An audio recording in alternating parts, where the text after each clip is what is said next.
เจ้า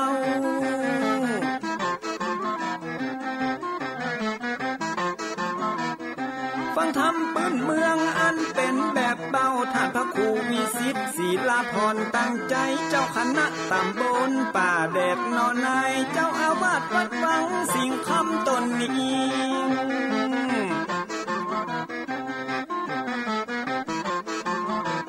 อนุรักษ์ของเก่าล้านนาก่อนกี่คือลูกหลานเฮาตีเกิดมาด้วยกันรักษาของดีเก่าเกือได้อยู่กู้ถิ่นล้านนาฟังทำแล้วของแผ่วจิตใจเหมือนป่าอยู่ในนาทีนั้นนา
เขามีส่วน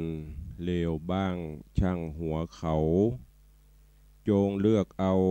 ส่วนที่ดีเขามีอยู่เป็นประโยชน์โลกบ้างอย่างน่าดูส่วนที่ชั่วอย่าไปรู้ของเขาเลยจะหาคนมีดีโดยส่วนเดียวอย่ามัวเที่ยวค้นหาสหายเอ๋ยเหมือนเที่ยวหาหนวดเต่า ตายเปล่าเลยฝึกให้เคยมองแต่ดีมีคุณจริงขอยกมือ10 นิ้วกราบนบนอบน้อมอย่างพระติรัตนเกี่ยวเจ้าตั้ง3 ประการอันหมายมีพระพุทธเจ้าพระสัทธรรมเจ้าพระสังฆเจ้าอันเป็นเกี่ยวเจ้ารัตนะที่เปิ่งที่เคารพนับถืออันสูงสุดในชีวิตขอกราบคารวะแตบไตรไวสาปารมีธรรมพระมหาเถรานุเถระภิกขุสังฆสามเณรเจ้าจุตนจุองค์ด้วยความเคารพเจริญสุขเจริญปอนปอออกแม่ออกศรัทธานาบุญติ่นจองห้องวัดจุหนุ่มเท่าใจยิงขอน้อมต้อนรับทุกท่านเข้าสู่รายการมรดกธรรมกำเมืองทางสถานีวิทยุพระพุทธศาสนาวัดไฟหินตำบลสุเทพอำเภอเมืองจังหวัดเชียงใหม่สถานีวิทยุพระพุทธศาสนาวัดแดงมหาวิหารตำบลสุเทพอำเภอเมืองจังหวัดเชียงใหม่สถานีวิทยุพระพุทธศาสนาวัดหนองกายตำบลสันปะยางอำเภอแม่แตงจังหวัดเชียงใหม่สถานีวิทยุพระพุทธศาสนาจังหวัดเชียงรายตลอดจนวิทยุชุมชนเสียงตามสายหอกระจายข่าวตามวัดตามวา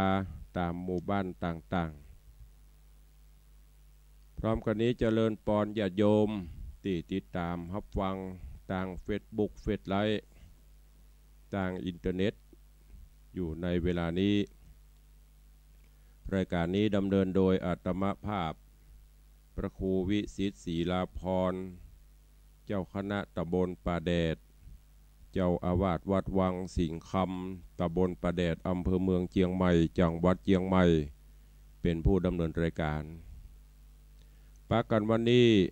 เป็นวันพระวันศีลเนอร์ดังที่ได้แจ้งไปเมื่อตะวาตอนค่ำตอนเย็นตะวาก็เชิญชวนปอออกไม่ออกศรัทธาได้เก็บดอกไม้เตรียมขันดอกไม้ธูปเทียนตลอดจนสำรับกับเข้าเพื่อทำบุญสุนทานกันในวันนี้อันเป็นวันมหาอุโบสถเป็นวันพระวันศีลใหญ่ศีลเดือนเพ็งแล้วก็เป็นวันเดือนเพ็งปุตแต่คืนนี้หลังเที่ยงคืนก็อาจจะมีหลายท่านหลายคนไปทำบุญตักบาตรพระมหาอุปคุตเถระเจ้าตีหลายวัดหลายวาหลายตีหลายแห่งเปิ้นได้จัดกันเจ้านี้ก็มาวัดมาวากันแถมหรือบางท่านก็อาจจะลวดบางท่านก็อาจจะไปตะคืนละเมื่อเจ้านี่ก็เลยไปอันนี้ก็เป็นยังเพราะว่าเขาไปกันตะคืนแล้วก็ได้หรือจะไปถึง2ถึงภาคตะคืนนั่นไปใส่บาตรพระมหาอุปคุตเจ้านี่ก็ไปตามกิจวัตรตามประจำวันวันพระวันศีลก็สุดแล้วแต่สะดวกสบายเนอะก็เป็นประจำกู้วันพระวันศีลก่อนที่เขาจะได้ฟังน้ำฟังธรรมอาตมาภาพก็จะได้น้อมนำเอาญาติโยมศรัทธาเขาเจ้าข้าทั้งหลายได้เข้าเฝ้าองค์พระผู้มีพระภาคเจ้าได้ไหว้พระได้สมาทานศีลหลังจากนั้นก็จะได้ฟังน้ำฟังธรรมเป็นลำดับไปโอกาสบัดนี้เตรียมตัวเตรียมกายเตรียมใจเนอะมีขันข้าวตอกดอกไม้ก็ยื่นโยงถ้ามีธูปมีเทียนจะจุดปูชาก็ได้แต่ก่อนระมัดระวังด้วยเนอะจุดแล้วถ้าไหว้เสร็จเรียบร้อยก็ดับเพื่อเรียบร้อยพร้อมใจกันเนอไหว้พระนบธรรมณโอกาสบัดนี้อิมินาสการเณพุทธังอภิปูชยามะอิมินาสการเณธัมมังอภิปูชยามะอิมินาสการเณ สังฆังอภิปูชยามะอะระหังสัมมาสัมพุทโธภควาพุทธังภควันตังอภิวาเทมิสวากขาโตภควตาธัมโมธัมมังนะมัสสามิสุปฏิปันโนภควโตสาวกสังโฆสังฆังนะมามิหันธมยังพุทธัสสะภควโตบุพพาคณมกาลังกะโรมะเสนะโมตัสสะภะคะวะโตอะระหะโตสัมมาสัมพุทธัสสะนะโมตัสสะภะคะวะโตอะระหะโตสัมมาสัมพุทธัสสะนะโมตัสสะภะคะวะโตอะระหะโตสัมมาสัมพุทธัสสะอิติปิโสภะคะวะอะระหังสัมมาสัมพุทโธวิชชาจารณะสัมปันโนสุขโตโลกวิทูอนุตตโรปุริสะธรรมสารถิสัทธาเทวมนุษย์สานังพุทโธภควาติสวากขาโตภควตาธัมโมสันทิฏฐิโกอากาลิโกเอหิปัสสิโกโอปัญญิโกปัจจตังเวทิตาโปวินยูหิติสุปฏิปันโนภควโตสาวกสังโฆอุชุปฏิปันโนภควโตสาวกสังโฆญาญะปฏิปันโนภควโตสาวกสังโฆ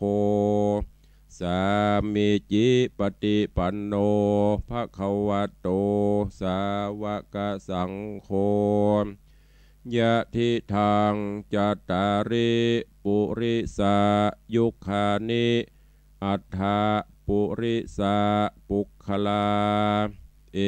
สะภควโตสาวกสังโฆอาหุนยโยปาหุนยโยทักขินยโยอัญชลีกาลนิโยอนุตตรังปุญญเขตังโลกัสสาติได้ไหวพระนบธรรมเข้าเฝ้าพระพุทธเจ้าแล้วต่อนนี้ไปกลั่นจิตกลั่นใจฮือใสสะอาดสมทานหับศีลเนอนะโมตัสสะภะคะวะโตอะระหะโตสัมมาสัมพุทธัสสะนะโมตัสสะภะคะวะโตอะระหะโตสัมมาสัมพุทธัสสะนะโมตัสสะภะคะวะโตอะระหะโตสัมมาสัมพุทธัสสะพุทธังสรณังคัจฉามิธัมมังสรณังคัจฉามิสังฆังสรณังคัจฉามิตุติยัมปิพุทธังสรณังคัจฉามิตุติยัมปิธัมมังสรณังคัจฉามิตุติยัมปิสังฆังสรณังคัจฉามิตติยัมปิ พุทธังสรณังคัจฉามิตติยัมปิธัมมังสรณังคัจฉามิตติยัมปิสังฆังสรณังคัจฉามิปานาติปาตาเวระมณีสิกขาปตังสมาติยามิอตินนาตานาเวระมณีสิกขาปตังสมาติยามิกาเมสุมิจฉาจาราเวระมณีสิกขาปตังสมาติยามิมุสาวาตาเวระมณีสิกขาปตังสมาติยามิสุราเมรยะมัชฌะปมาทัฏฐานาเวระมณีสิกขาปตังสมาติยามิอิมานิปัญจสิกขาปตานิสีเลนะสุขติงยันติสีเลนะโภคะสัมปตาสีเลนะนิพพุติงยันติตัสสมาสีลังวิโสทะเยจุ่มอกจุ่มใจเย็นอกเย็นใจวันนี้วันพระวันศีลได้ไหวพระนบธรรมได้น้อมนำเอาหลักศีลหลักธรรมข้อวัดปฏิบัติกันแล้วจิตใจเบิกบานแจ่มใสบางท่านก่อนตอนนี้กำลังเตรียมตัวจะไปวัดจะไปวาจำศีลกินทานปั้มเป่งภาวนาอันเป็นกิจวัตรเป็นหน้าที่อันพึงมีอันพึงที่พุทธบริษัทจะได้ทำกันส่วนตันตีไปบ่ได้ก็อยู่บ้านอยู่จองฟังเทศน์ฟังธรรมทางวิทยุไหวพระนบธรรมตุเจ้าพระเนรเปิ่นก็นำตั้งแต่เจ้ามาไหวพระสวดมนต์ก็ทำกันไป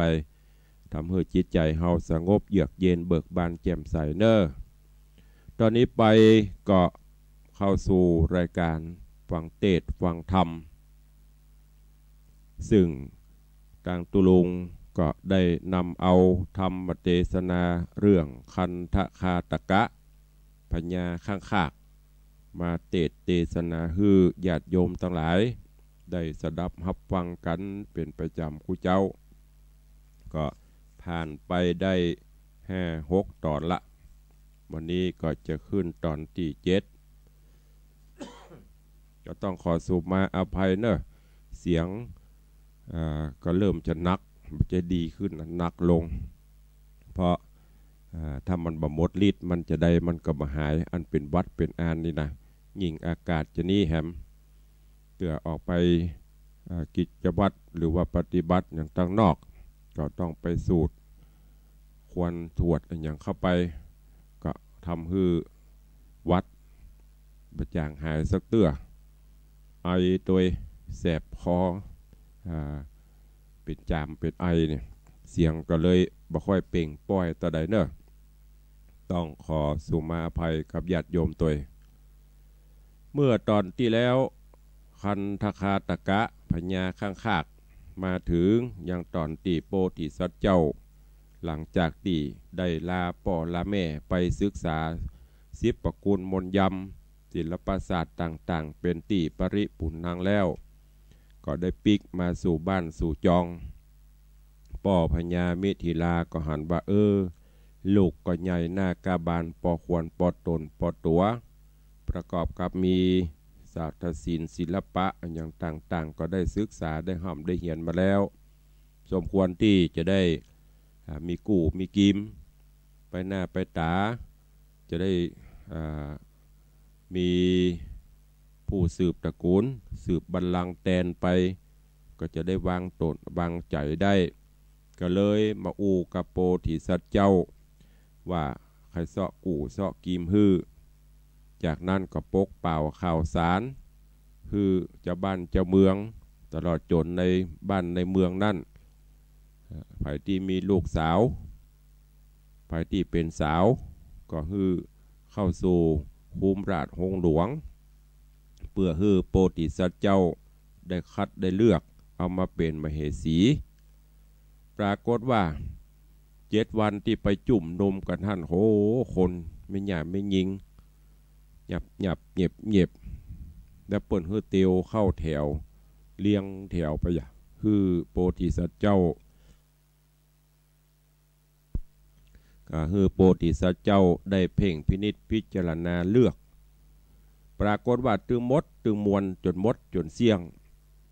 โพธิสัตว์เจ้าคันธคาตะกะพญาข้างขากบะเปิงใจไผ่ซักคนบะปิ้งไผ่ซักคนโอ้โหจานปลำปลเหลือเนาะถึงบ้านถึงเมืองบะเปิงใจซักคนทั้งนี้แหละทางด้านปออกไม่ออกศรัทธาถ้ามันไปเจกู้ไปเจกิมกันไปเจบุพเพสันนิวาสจะได้มันก็ตึงได้กันลองพอยันละอ่อนหมายกันนะถ้ามันไปเจกู้เจกิมจะได้มันตึงได้ถ้ามันเป็นกู้บุญบารมีกันกู้กรรมกู้เวรกรรมเมืองของพนวานนะมันตึงบะแคล้วมันตึงพลาดอยู่ที่ไหนมันก็ตึงปบตึงปะอันนี้ก็เช่นเดียวกันเมื่อเป็นเช่นนี้โพธิสัตว์เจ้าก็บอกป้อเฮ้ยบ่เขาได้สักคนเพราะอะไรอย่างมันหลายประการบางพ่องก็งามกับตังนอกตังในบ่งามนั่นก็คือร่างกายงามแต่จิตใจบ่งามบ่มีศีลบ่มีธรรมนี่อันนี้คนบุญเปิ้นพอเปิ้นจะหูหรอแยกแยะพินิจพิเคราะห์พิจารณาหลายประการก็เลยบัดตัดสินใจเอาไผสักคนหลังจากนั้นมาโพธิสัตว์เจ้าก็ได้ยกมือสัจจะอธิษฐานว่าข้าได้ผาศาสตร์หลังงามๆสักหลังไว้กลางเมืองนี่ในบ้านในเมืองนี่ก็เลยตั้งจิตอธิษฐาน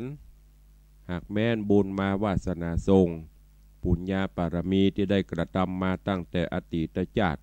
มาจนถึงปัจจุบันนี้มีจริงก็ขอฮือเตปาอาหักองค์อมรินทร์พระอินทร์เจ้าฟ้าได้ส่องหูเล็งหันแล้วก็ช่วยเนรมิตผาศาสตร์แก้ววิมานคำฮือซักหลังเตอะโดยบุญญาปารมีฮอนถึงองค์อมรินทร์พระอินทร์เจ้าฟ้าที่นั่งเกยอ่อนนุ่มสุขุมานดังนุ่นดังสำลีก็ฮอนแข่งกระด้างพระอินทร์ก็ส่องหูลงหันบ่าผู้มีบุญต้องการความช่วยเหลือก็เลยฮือวิศวกร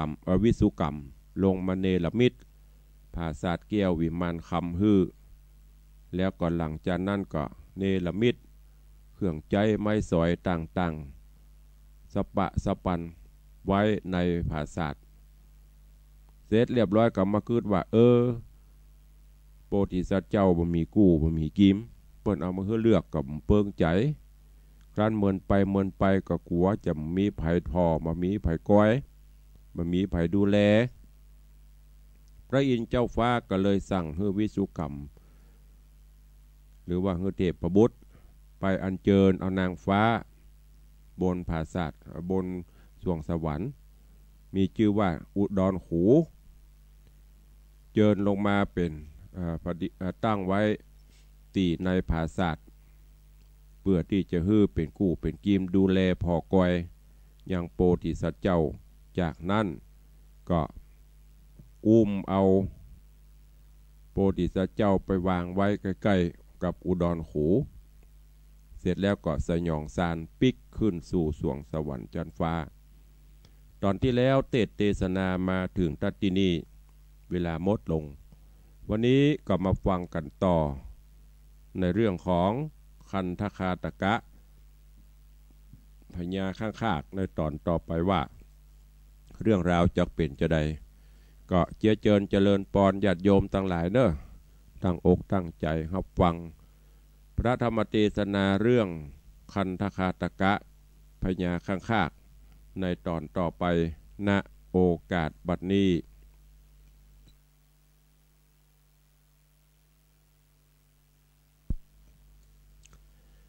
นะโมตัสสะภะคะวะโตอะระหะโตสัมมาสัมพุทธัสสะตา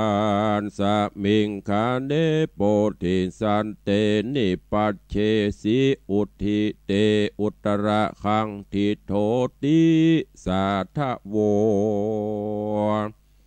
ดูราสัพปุริสะตั้งลายตั้งยิ่งใจน้อยใหญ่ผู้มักไฟกุศลตัดกังบนจุดานมาปากันทานอยู่ทาดาฟังธรรม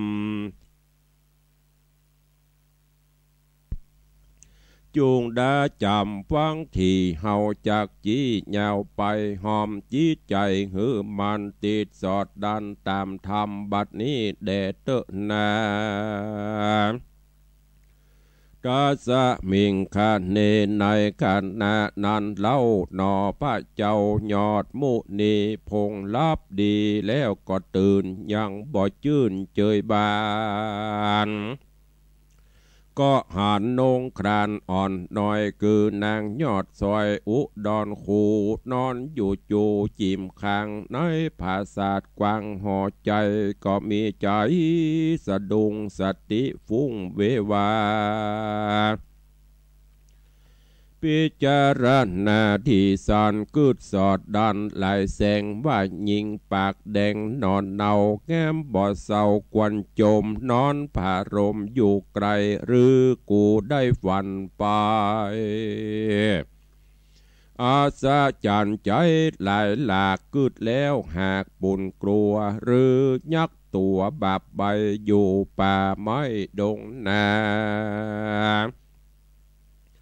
กราบกาญาเป็ดนาใครกาบกว่ากูกินหรือขุนองค์อินยศอาจเต้าธิราชมหาพรหมพญายมยศเย้าหรือตั้นเต้าตังสีครุฑนาคที่ฤทธี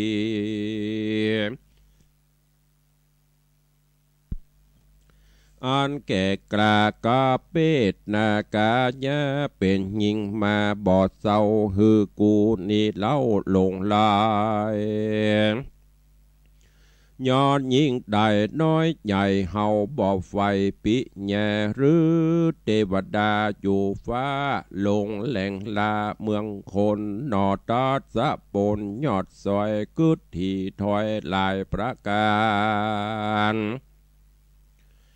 ก็จะขานโอกาสถามนางนาฏกัญญาว่าดูรานางนอดเอาบ้านแห่งเจ้ามีที่ไหนชื่อนามใดข้าใครหูเจ้ามาอยู่หอคำไผ่ปาดนำเจ้านี้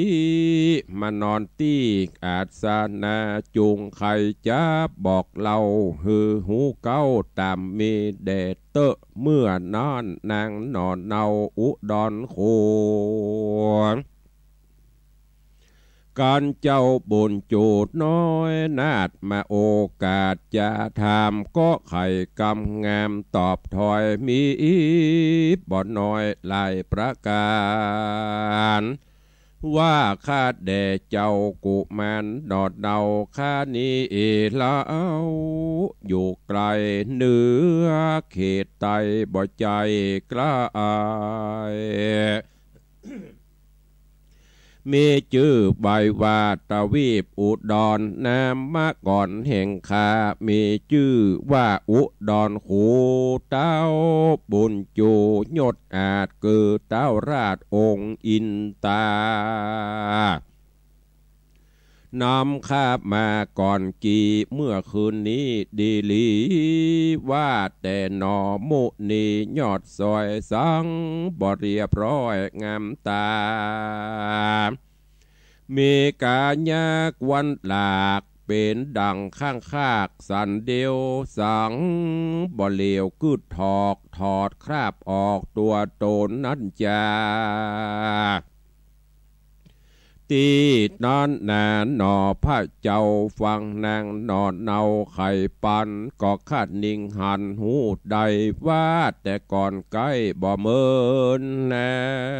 นตนได้อธิษฐานนกมกล่าวว่าขอเต้าเจ้าเมืองบน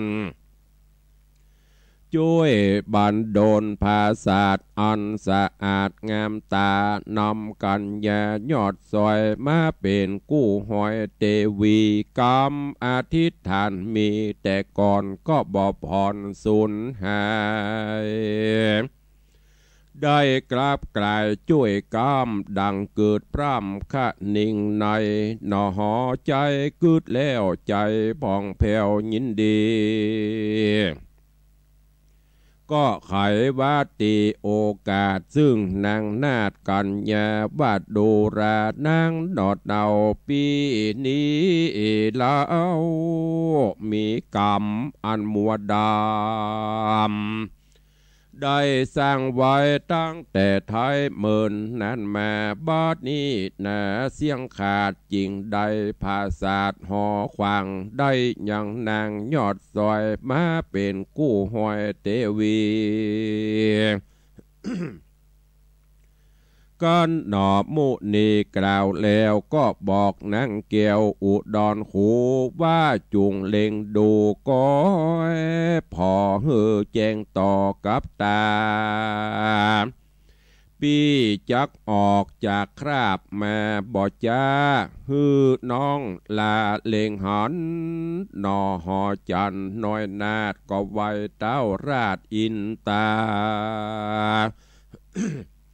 แล้วใครจะบอกกล่าวว่าข้าแดดด้านเต่าถ้ารงกุลตนมีบุญหลายแหล่ได้โพดแก่ผู้ข้านำเอานางฟ้าอุดรเอามาเป็นสะหมอนน้อยนาดสั่งภาษาหอจันถวายปาน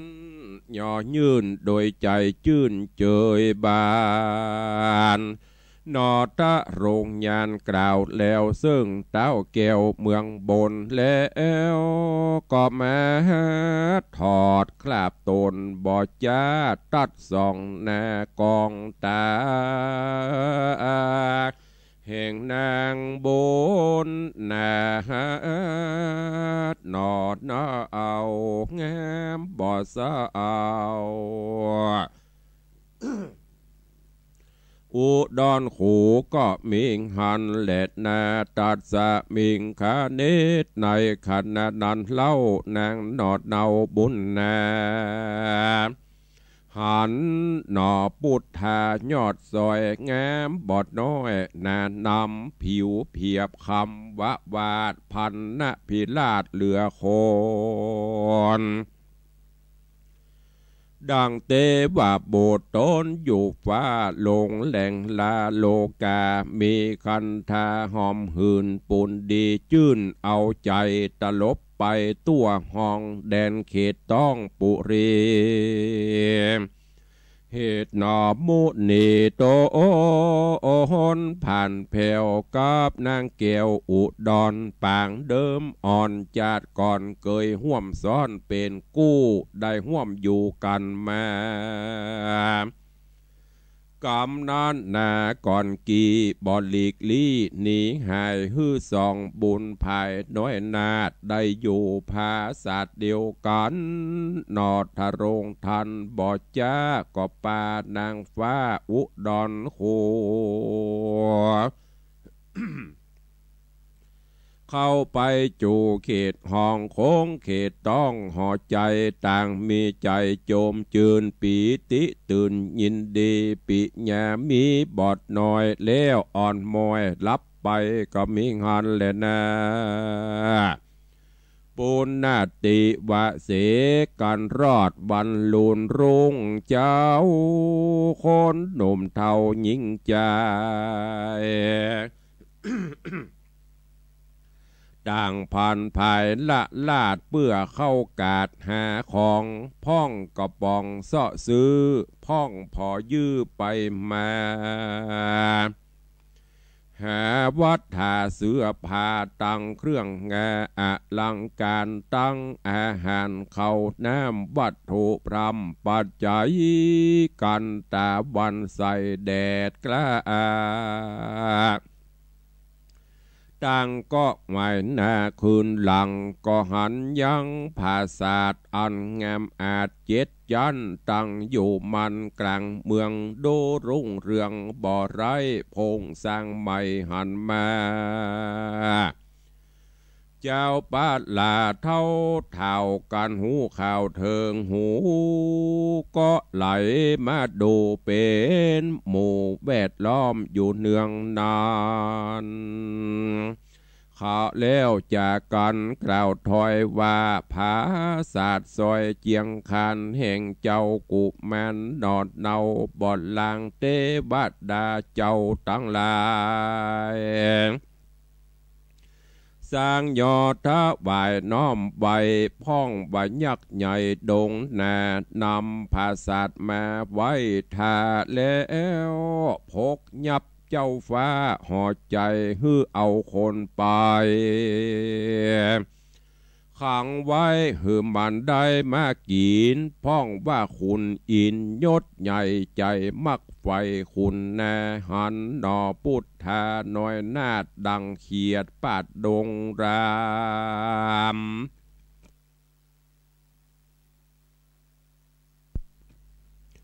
รูปบอกงามแต่ใส่กลัวบอดได้เตวีจริงแปลงภาษาดีบอดเศร้าปันแก่เจ้าบุญภายคนยิ่งใจม้วนหมู่อันซุมกันอยู่เนืองนาน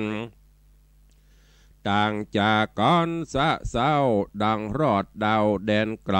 ก็มีหันและนาตะตาในกาละนั่นใส่อำมาตย์ใหญ่ต่างๆอันอาสาอยู่เฝ้าอย่างเต้าเจ้าหอคำได้ยินกำกล่าวถอยแห่งคนใหญ่น้อยเจ้าเมือง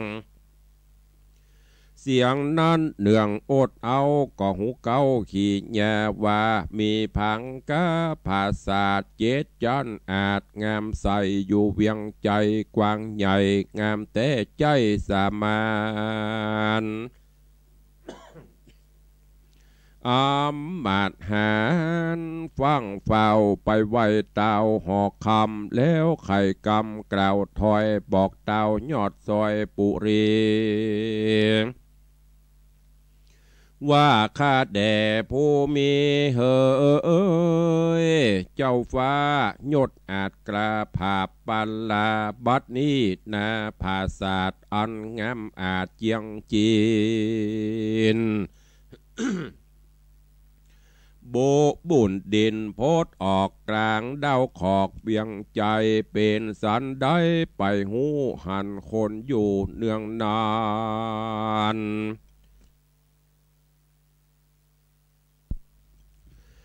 ข้าจริงผ่านฟังเฝ้าไว้ต้านเต้าตามมีและนาเมื่อนั้นเต้าปุริยศอาจฟังอำมาตย์ทุนสาใจเววาไหววันกึดสอดดันยาวไปว่าอันหอใจใหญ่กว้างเฮาบอดได้สร้างโป๊กแปงสั่งสำแดงพดออกที่ข้างขอกปุรีสั่งปูนดีใครพอฮือแจงต่อกับตาหรือเคราะห์นาถอยไรอุบาทใหญ่กาลีตัวบอดีถอยจ้าฮือไพร่ฟ้าเจ้าเมืองได้ขี่เครื่องไม่เอาตุกโศกเศร้ามาปานโตนผู้บานยอดซอยกึดข้าค้อยในใจว่าเป็นสันใดนันโสดบอกกลัวโตดเครื่องขี่เต้าปุรี บ่จาก็ปาดนอดลาจะญาลงผางกะภาษาทโยธาอาจแวดล้อมแห่งเห็นอมไปสู่ในที่อยู่หอใจ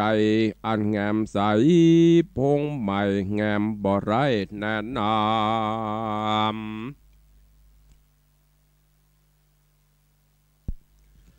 ดาวหอกคำยอดซอยและนางอ่อนน้อยเทวีผู้มีสลีวิลาศก็หูว่าภาษาทนี้เราโตนเต้าเจ้าอินตามีเมตตาแผ่กว้างเนรมิตสร้างยอถวา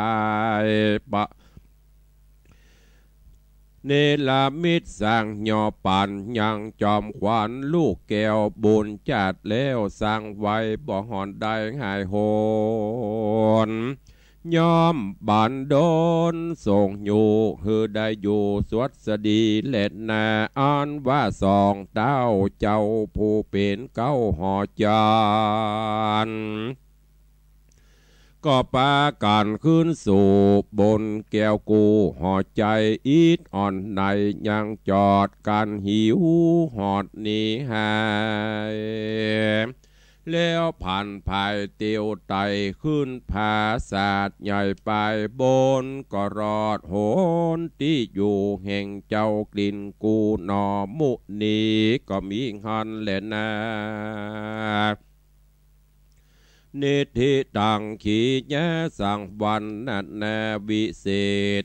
จากห้องเหตุธรรมเทศนาคันทะขาตากะพญาคังคากก็บังโกมสมเรศสะเดช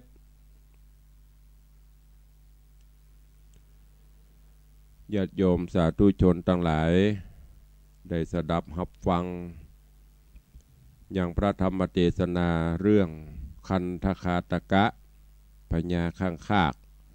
จบลงไปแห่งตอนหนึ่งแล้วในวันนี้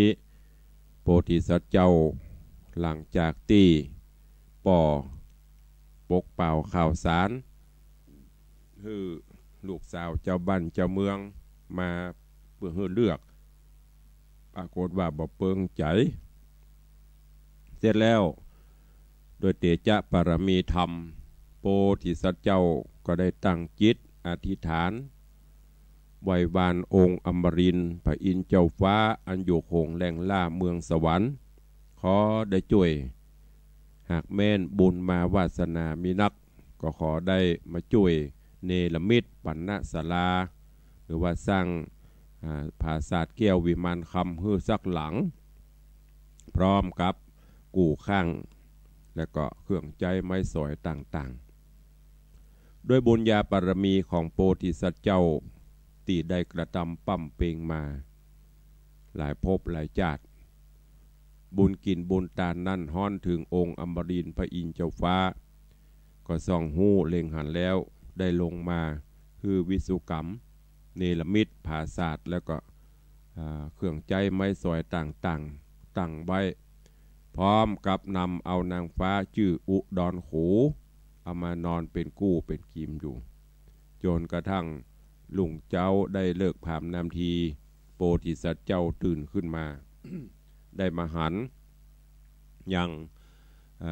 นางอุดรขูได้มานอนอยู่ข้างที่ราชอาณเตียงนอนก็ตกใจพระราชพระเลนลูกก็ถามที่มาที่ไปว่านางเป็นภัยไปจะได้มาจะได้อุดรขูเทพธิดาก็บอกกล่าวเล่าเรื่องราวต่างๆให้ฟังโพธิสัตว์เจ้าพญาข้างคากก็มาเกิดว่าถ้าจะเปลี่ยนไปแต่เขาได้ตั้งจิตอธิษฐานบันอินบันพรหมด้วยบุญญาบารมีบัดนี้ผาศาสตร์แก้ววิมานคำสูงได้7 จันทร์ประดับตกแต่งด้วยจอบฟ้ายองปีนักกตันจอบฟ้าปลมอ่อนช้อยเหมาะสมเปิงควรแล้วก็ยังมีเทพธิดา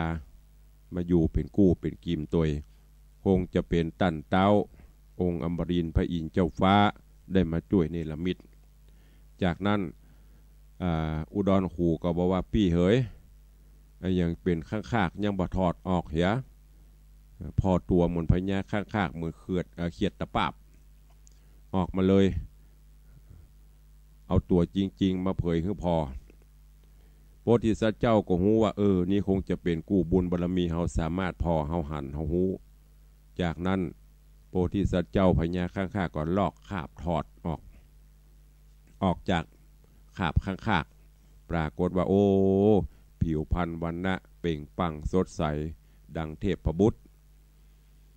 พอฮื้อนางฮู้นางหันเป็นอย่างอี้แล้วก็เข้าไปอยู่ที่เก่าข่าวสารอันนี้แพร่หลายไปสู่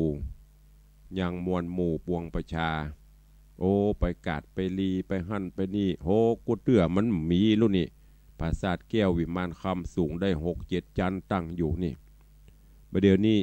มันยังมาพดโจทย์ขึ้นมาพอก็งามตัวนี้บลังจะเป็นยักษ์เป็นเยนเนลมิดหลอกพางตายับท่าเอาคนไปกินก้าก็ตีความกันไปต่างๆนานาแล้วก็ได้กราบนำความนี้ไปกราบทูลป่อพญามิถิลาว่าลองไปพอโลประเดี๋ยวนี้ปราสาทแก้ววิมานคำ7 ชั้นก่อนตั้งตระงานงามก็งามตัวเด้อป่อพญาฮู้ก็เลยเสด็จไปพอพร้อมบริวารโอ้ไปหันไปถึงก็โพธิสัตว์เจ้าก็มาต้อนรับมากราบบังคมทูลแล้วก็นำปากเหี่ยว พ่อปราสาท7 ชั้นข้อเตียวขึ้นเนาะมันจะมีลิฟต์เลยเตียวขึ้นถ้าอย่าคอนหัวเข่านักแก ตอนนี้กำลังเตียวสอดพ่อปราสาท7 ชั้นอยู่เรื่องราวจักเป็นจะได้ก้อยติดตามฟังกันไปในตอนต่อไปเนอวันนี้ก็ขอโปร่งวางไว้แต่เพียงเต้าอี้ก่อนญาติโยมทั้งหลายวันนี้วันพระวันศีลอีป่อยแม่ก็คงจะไปวัดไปวาไปใส่ขันดอกขันดวงไปไหว้พระนบธรรมอย่างที่ได้บอกแต่ต้นรายการบางท่านก็อาจจะไปเมื่อตะคืนเพราะว่าบางวัดเพิ่นมีกิจกรรมไหว้พระสวดมนต์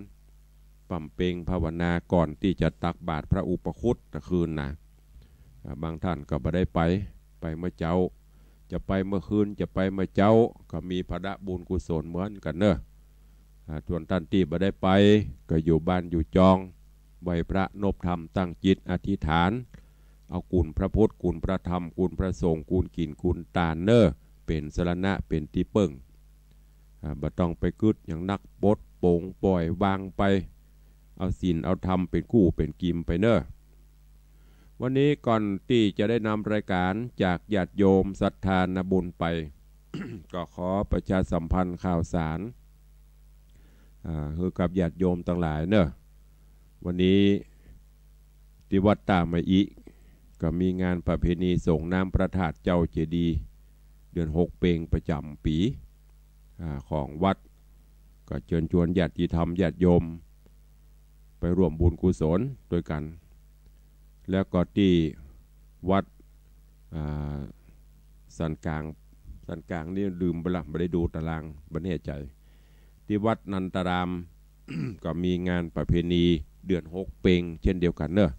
เชิญไปร่วมกินร่วมทานหลายวัดหลายวาวันนี้ที่เพิ่นมีกิจกรรมงานทำบุญประเพณีส่งน้ำพระธาตุหน้านี้ก็จะเข้าสู่งานเนี้ยประเพณีเดือน5เดือน6ไปถึงเดือน8เดือน9เดือน10เป็นช่วงของงานประเพณีเดือนส่งน้ำพระธาตุแล้วก็ขอเชิญญาติโยมสาธุชนทุกท่านเนอะร่วมงานแสดงมุทิตาสักการะแสดงมุทิตาสักการะงานทำบุญครบรอบอายุวัฒนมงคลครบ7 รอบ84 ปี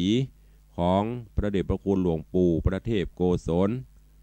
ที่ปรึกษาเจ้าคณะภาค7เจ้าอาวาสวัดศรีโสดาพระอารามหลวงพระเดชพระคุณเจริญอา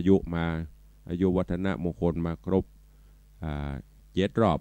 84 ปีในวันที่11 เมษายนที่จะถึงนี้พร้อมกับมีงานโปรยหลวงด้วยเนอะ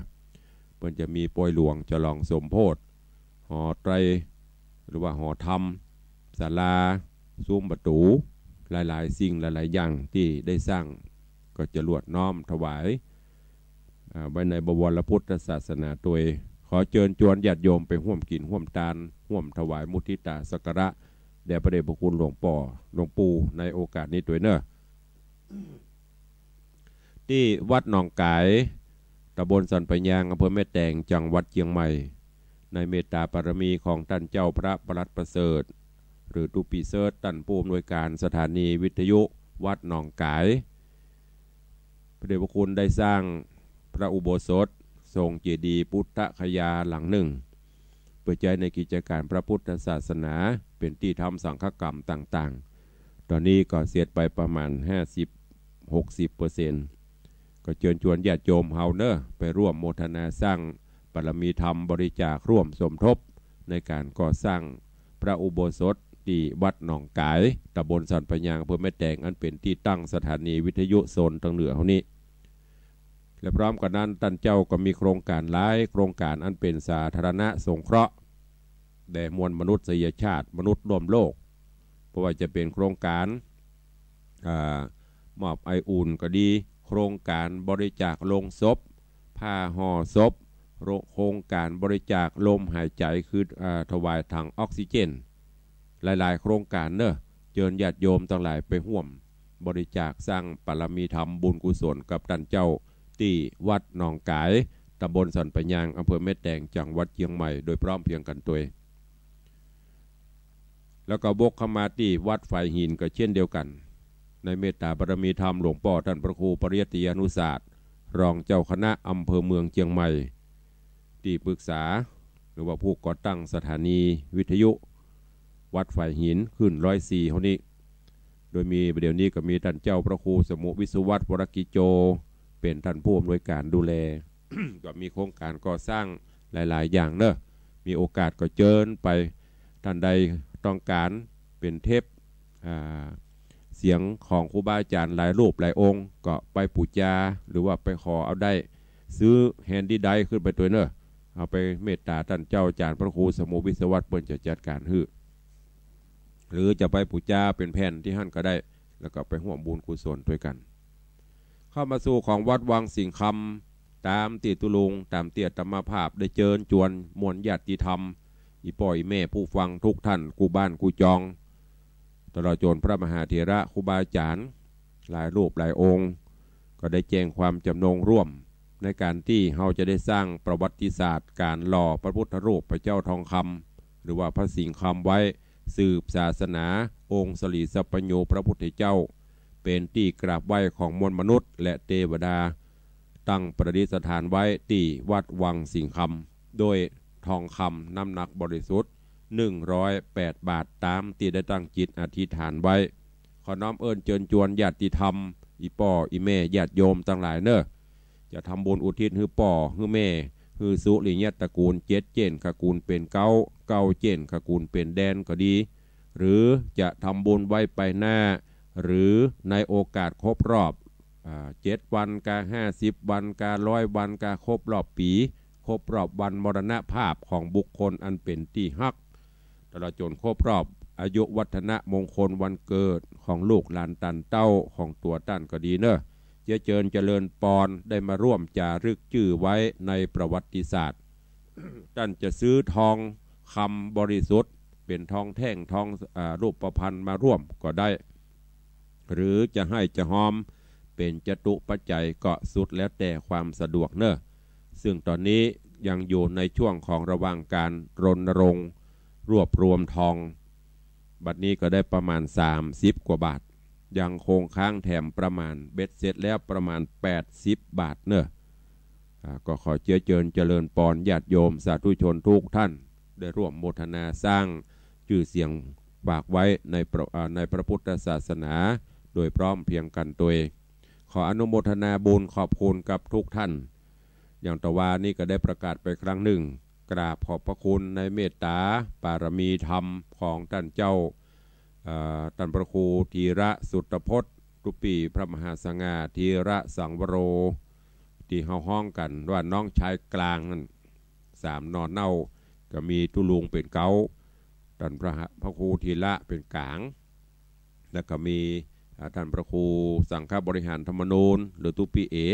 อันนี้เป็นน้องลาติศรัทธาญาติโยมบัด3ใบเถานะท่านพระครูธีระก็ได้ตั้งเจตนาขอร่วมบริจาคทองคำแท่งน้ำหนัก1 บาทประเดิมแรกก่อนแล้วก็บาทต่อไปยังจะตัวมาอยู่นะท่านก็จะได้เป็นสายบุญเชิญชวนตัวเป็นมูลค่า 20,000 บาทขอกราบขอบพระคุณเนอะค้างน้องเล็กน้องลายังไม่ได้สักบาทเลยเนอะจะได้กี่บาทบ่หัวสันทรายเงินปอใส่ล้อลากเล่นเนี่ยน้องชายกลางมาละน้องชายเล็กยังไม่ได้สักบาทแต่น้องชายเล็กอย่างน้อยต้อง5 บาทเพราะปล่อยหลวงก็แล้วละมีอย่างแปลงละกำลังจะแปลงโบสถ์หรือโบสถ์ก็ฝากไว้ตัวส่วนของที่จะมอบถวายวัดบางสีคำขอเมตตารอแหมสักแป๊บเนอะกำลังเคลียงมูนี้แล้วท่านแล้วก็จะไปเอาที่วัดสันทรายหลวงวันนี้เวลาหมดเวลาขอนำรายการจากญาติโยมศรัทธาสาธุชนเอาไปก่อนเนาะก่อยพบปะกันในวันต่อไปขอกูลแก้วเจ้าทั้ง3ประการอภิบาลปกห่มทุกท่านอยู่เย็นเป็นสุขมีโจกมีใจปรารถนาสิ่งใดก็ขอให้สมดังความมุ่งมาปรารถนาเจริญไปด้วยอายุวันนะสุขะพละเหมือนกันจุตนจุองจุผู้จุโขเนอจัตตารโอธรรมาวัตันติอายุวันโนสุขังพะลัง